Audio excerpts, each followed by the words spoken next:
அண்ணாமலை தொடங்கிய புதிய இயக்கம் 45 தலைவர்களுக்கு அவசர கடிதம்.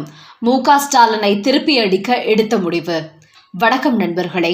2026 சட்டமன்ற தேர்தலை ஒட்டி மீண்டும் அதிமுகவும் பாஜகவும் கூட்டணி வைக்கப் போவதாக செய்திகள் வெளியாகி வரும் நிலையில் இன்றைய தினம் தமிழக பாஜக தலைவர் அண்ணாமலை அது குறித்து ஒரு தகவல் வெளியிட்டுள்ளார். அவர் கூறும்போது, சட்டமன்ற தேர்தலுக்கு இன்னும் ஓராண்டு உள்ளது. அதனால் தேர்தல் இருக்கும்போது தேசிய ஜனநாயக கூட்டணியில் யார் யார் இருப்பார்கள், எந்தெந்த கட்சி இருக்கும் என்பதை முறைப்படி அறிவிப்போம் என்று தெரிவித்திருக்கிறார். அதோடு தமிழக முதலமைச்சர் மு.க. ஸ்டாலின் மத்திய அரசு என்னவோ தமிழ்நாட்டுக்கு வஞ்சகம் செய்வது போன்று பொய் பிரச்சாரத்தை செய்து கொண்டிருக்கிறார். தமிழக மக்களிடையே ஒரு அச்ச உணர்வை ஏற்படுத்த வேண்டும் என்பதற்காகவே மும்மொழி கல்விக்கு எதிராக பிரச்சாரம் செய்து வருபவர் இன்றைய தினம் தொகுதி மறுசீரமைப்பை எதிர்த்து அனைத்து கட்சி கூட்டம் நடத்தியுள்ளார். இந்த கூட்டத்தினால் எந்த ஒரு பயனும் இல்லை. அதுவும் திமுகவை பொறுத்தவரை மத்திய அரசுக்கு எதிரான ஏதாவது ஒரு நிலைப்பாட்டை எடுத்துக்கொண்டே இருக்க வேண்டும் என்று நினைக்கிறார்கள். இப்படி நாம் கூட்டம் போட்டு பேசினால் இந்த தொகுதி மறுசீரமைப்பு விவகாரத்தை மத்திய அரசு திரும்ப பெறப்போவதில்லை என்பதும் மு.க. ஸ்டாலினுக்கு நன்றாக தெரியும்.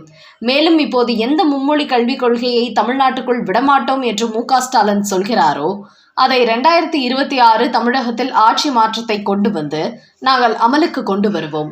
அதோடு காங்கிரஸ் கட்சியை பொறுத்தவரை மக்கள் தொகை அடிப்படையில் தொகுதி மறுசீரமைப்பு அமைய வேண்டும் என்று ஏற்கனவே கூறினார்கள். ஆனால் இதை எதிர்த்த பிரதமர் மோடியும் விகிதாச்சார அடிப்படையில் தான் தொகுதி மறுசீரமைப்பை கொண்டு வர வேண்டும் என்று கூறி வருகிறார். அதனால் இதற்கு எதிராக மு.க. ஸ்டாலின் அனைத்து கட்சி கூட்டத்தை கூட்ட வேண்டிய அவசியமே இல்லை என்று கூறியிருக்கும் அண்ணாமலை, முன்னாள் பிரதமர் வாஜ்பாய் தான் 30 ஆண்டுகளுக்கு தொகுதி மறுசீரமைப்பை தள்ளி வைத்திருந்தார். ஆனால் இன்று மு.க. ஸ்டாலின் அவரது பெயரை கூட இந்த விஷயத்தில் சொல்லவில்லை. அந்த அளவுக்கு இவர்கள் அரசியல் காழ்ப்புணர்ச்சியுடன் செயல்பட்டு கொண்டிருக்கிறார்கள். அதோடு மத்திய அரசு இந்த தொகுதி மறுசீரமைப்பு குறித்து இன்னும் அறிவிப்பே வெளியிடாத நிலையில் அதற்கு எதிராக மு.க. ஸ்டாலின் அனைத்து கட்சி கூட்டம் நடத்தியிருப்பது முகம் சுளிக்க வைக்கிறது. தமிழ்நாட்டு மக்களுக்கு ஒரு அச்சத்தை ஏற்படுத்த வேண்டும் என்பதற்காகவே மு.க. ஸ்டாலின் இதை செய்து கொண்டிருக்கிறார். ஆனால் நாங்கள் அடுத்தபடியாக இந்த அனைத்து கட்சி கூட்டத்தில் பங்கேற்க 45 கட்சிகளுக்கும் கடிதம் எழுதப் போகிறோம். அந்த கட்சி தலைவர்களை தமிழக பாஜகவின் தலைவர்கள் சென்று சந்திப்பார்கள். அப்போது அவர்களிடம் தொகுதி மறுசீரமைப்பு சம்பந்தப்பட்ட சந்தேகம், அச்சம், மு.க. ஸ்டாலின் ஏற்படுத்தும் தவறான புரிதலை தெளிவுபடுத்துவார்கள். அதோடு மு.க. ஸ்டாலினை போன்று சிறிய கட்சி பெரிய கட்சி என்றெல்லாம் நாங்கள் பாகுபாடு பார்க்க மாட்டோம். அனைத்து கட்சி தலைவர்களும் கடிதம் எழுதிவிட்டு நேரில் சந்தித்து இது குறித்து அவர்களுக்கு புரிதலை ஏற்படுத்துவோம். காரணம், தமிழக முதலமைச்சர் மு.க. ஸ்டாலின் தமிழக மக்கள் மட்டுமின்றி அரசியல் கட்சி தலைவர்களுக்கும் இது குறித்து ஒரு பொய்யான செய்தியை பரப்பி அவர்களை குழப்பிவிட்டுள்ளார். அதன் காரணமாகவே நாங்கள் முதல் கட்டமாக அனைவரையும் சந்தித்து தெளிவுபடுத்த போகிறோம் என்று கூறியிருக்கும் பாஜக தலைவர் அண்ணாமலை, மும்மொழி கல்விக் கொள்கையை திமுகவும் அதன் கூட்டணி கட்சிகளும் மட்டுமே எதிர்க்கிறார்கள். ஆனால் தமிழ்நாட்டு மக்கள் இதை எதிர்க்கவில்லை. 3வது மொழியாக தங்களுக்கு பிடித்த மொழியை மாணவர்கள் பயிலுவதற்கு அனுமதிக்க வேண்டும் என்றுதான் கூறுகிறார்கள். அதன் காரணமாகவே இந்த தேசிய கல்விக் கொள்கைக்கு ஆதரவாக கையெழுத்து இயக்கத்தை இன்று நான் முதல் கையெழுத்து போட்டு தொடங்கி இருக்கிறேன். இதற்கான ஒரு இணையதளத்தையும் தொடங்கியுள்ளேன். இதையடுத்து திருச்சி, நெல்லை, வேலூர், காஞ்சிபுரம், சேலம், சென்னை, மதுரை, கோவை என பல ஊர்களில் பாஜக சார்பில் இது குறித்து பொதுக்கூட்டம் நடைபெறவுள்ளது. இந்த கூட்டத்திலும் மும்மொழி கல்வி குறித்து மக்களுக்கு தெளிவாக எடுத்துரைப்போம். அதோடு தமிழ்நாடு முழுக்க மக்களை சந்தித்து இந்த மும்மொழி கல்விக்கு 1 கோடி பேரிடம் கையெழுத்து வாங்கி அதை ஜனாதிபதியிடம் கொடுக்க போகிறோம். குறிப்பாக தமிழ்நாடு அரசு தங்களது அரசியல் ஆதாயத்திற்காக மும்மொழி கல்வியை எதிர்க்கிறது. ஆனால் தமிழ்நாட்டில் உள்ள பெரும்பாலான பொதுமக்கள் இந்த கல்விக் கொள்கையை ஆதரிக்கிறார்கள் என்பதை ஜனாதிபதிக்கு தெரியப்படுத்தி அவர் மூலமாகவே இந்த மும்மொழியை தமிழ்நாட்டுக்கு நடைமுறைப்படுத்த வைப்போம் என்று அண்ணாமலை தெரிவித்துள்ளார். அடுத்த செய்தி, அமலாக்கத்துறை அளித்த புதிய ட்விஸ்ட். செந்தில் பாலாஜிக்கு நீதிமன்றம் வைத்த செக். ஆஜராகும் 6வது சாட்சி சகாயராஜ்.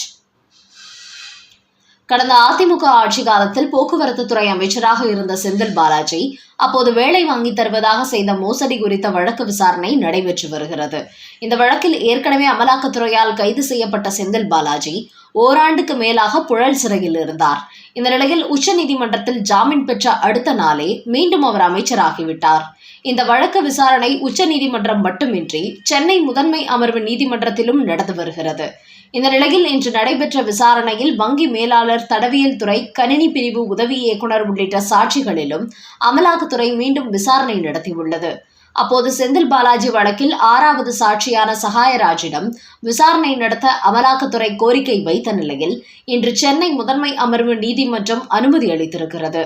இதனால் வருகிற 12ஆம் தேதி மீண்டும் செந்தில் பாலாஜி வழக்கில் அதிரடியான விசாரணை தொடங்கி இருப்பதோடு அன்றைய தினம் செந்தில் பாலாஜியும் நீதிமன்றத்தில் ஆஜராக வேண்டும் என்று உத்தரவு போடப்பட்டுள்ளது.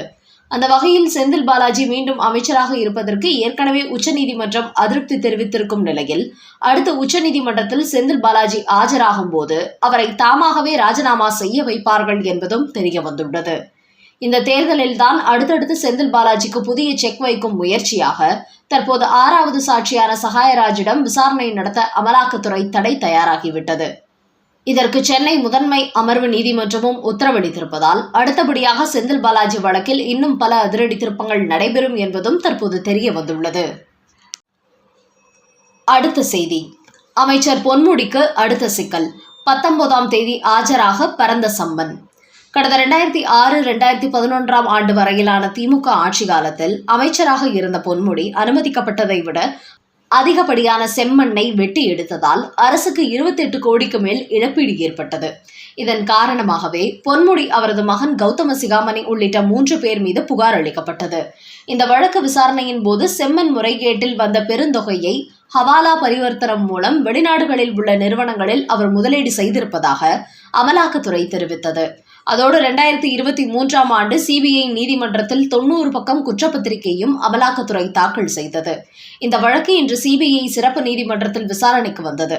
அப்போது அமலாக்கத்துறை தாக்கல் செய்த கூடுதல் குற்றப்பத்திரிகையில் இடம்பெற்றுள்ள அமைச்சர் பொன்முடி, அவரது மகன் கௌதம சிகாமணி மற்றும் அசோக் சிகாமணி ஆகிய 3 பேரும் மார்ச் 19ஆம் தேதி நீதிமன்றத்தில் ஆஜராக சம்மன் அனுப்ப உத்தரவிட்டுள்ளது.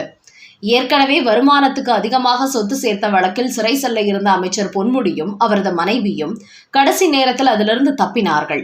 இந்த நிலையில் தற்போது அரசுக்கு 28 கோடி நஷ்டம் ஏற்படுத்திய இந்த வழக்கில் அமைச்சர் பொன்முடியை மீண்டும் அமலாக்கத்துறை துரத்த தொடங்கி இருக்கிறது. கடந்த முறை தப்பிவிட்ட பொன்முடி இந்த முறை சிக்குவாரா, இல்லை மீண்டும் எஸ்கேப் ஆகி விடுவாரா என்பதை பொறுத்திருந்து பார்ப்போம். நண்பர்களே, மும்மொழி கல்விக்கு எதிர்ப்பு தெரிவிக்கும் மு.க. ஸ்டாலினுக்கு எதிராக அண்ணாமலை தொடங்கியுள்ள புதிய கையெழுத்து இயக்கம். தொகுதி மறுசீரமைப்பு விவகாரத்தில் தமிழக மக்களை மு.க. ஸ்டாலின் குழப்பி வருவதால் 45 தலைவர்களுக்கு கடிதம் எழுதியுள்ள அண்ணாமலை அவர்களை சந்தித்து விளக்கம் கொடுப்பது மற்றும் ஊழல் வழக்குகளில் சிக்கியிருக்கும் திமுக அமைச்சர்கள் பொன்முடி, செந்தில் பாலாஜி ஆகிய இருவருக்கும் நீதிமன்றத்தில் ஆஜராக சம்மன் அனுப்பப்பட்டிருப்பது குறித்த உங்களோட கருத்துக்களை கமெண்ட் பாக்ஸில் பதிவிடவும். நன்றி, வணக்கம்.